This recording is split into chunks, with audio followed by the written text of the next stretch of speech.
So let's talk about Enzo Maresca's time at Chelsea. He has managed only to win 2 trophies with Chelsea, and the big one was the Club World Cup, the big win they had against on-form PSG in America. They won that game 4-0. And after that game, everyone thought Chelsea maybe they are going to be serious contenders this season in the Premier League, but things have not been good, and they had to sack him. Of course, the results haven't been good. Chelsea have been very inconsistent this season, just like Manchester United is right now. But if you look at Enzo Maresca as a coach, you would say his downfall was his you would call it his man-to-man management, his squad management. I think, but tactically, he's really a good coach. He has proved his time at Chelsea that when it comes to tactics, he can compete with the other biggest names in Europe. He can compete with Pep Guardiola. He can compete with Luis Enrique, PSG. He competed well with Arsenal, Mikel Arteta. I mean, you guys remember the first leg, Chelsea versus Arsenal, where Caicedo got the red card. Was it the 36 minutes? And Chelsea had to play the rest of the minutes with a man down. But surprisingly, they even scored the first goal. Then later on, Arsenal equalized. But Chelsea were very good on that day. Of course, they outplayed Barcelona at Stamford Bridge. He won that game 3-0, and he has proved to be a very good coach tactically against the top teams. But I think his downplay is his lack of experience, because I think this was his first big job.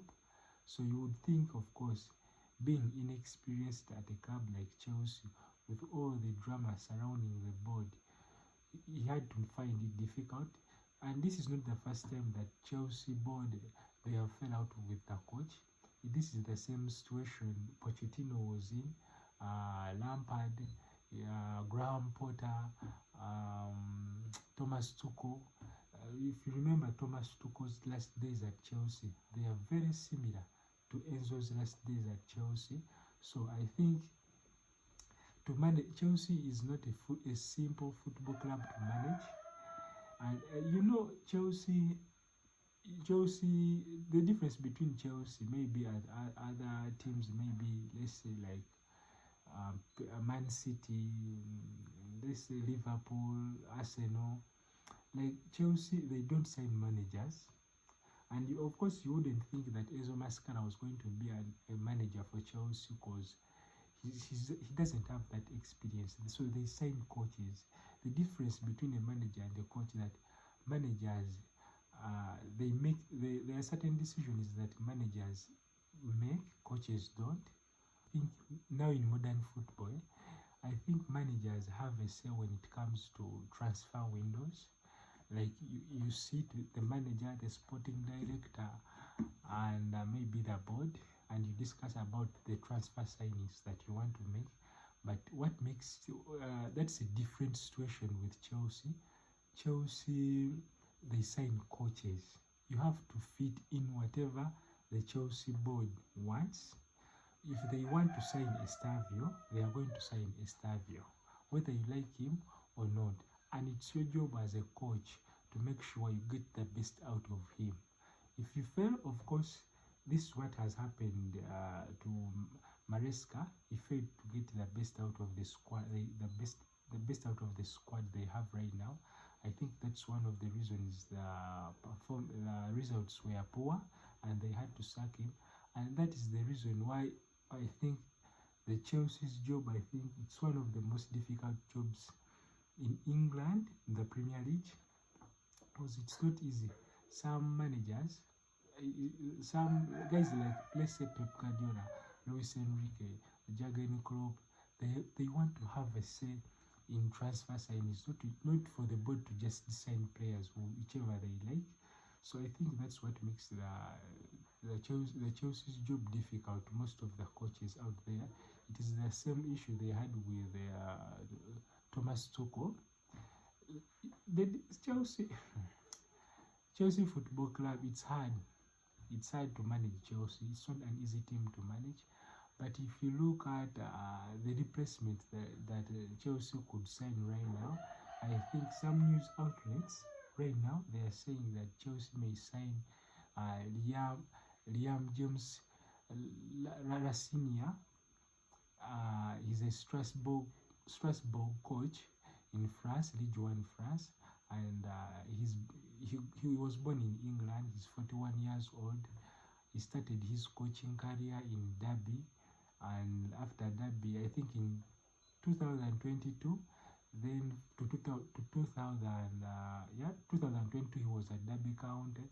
Then he also coached Hull City, and he has just signed for Strasbourg in 2024. So he's a young coach. He was born in England. So if at all they sign him, I don't think language barrier won't be an issue. So, and the easy thing about this deal is Strasbourg and Chelsea share the same owner. So the deal will be very easy to make because they are all owned by the same group of company. So, but if you look at other names, of course, Zidane has no job. Xavi Hernandez Cruz has no job. Jurgen Klopp. Who else? But for Zidane, I think he wants the French national team job. I think he wants that job. He's waiting for Deschamps to throw in the towel, maybe after this World Cup.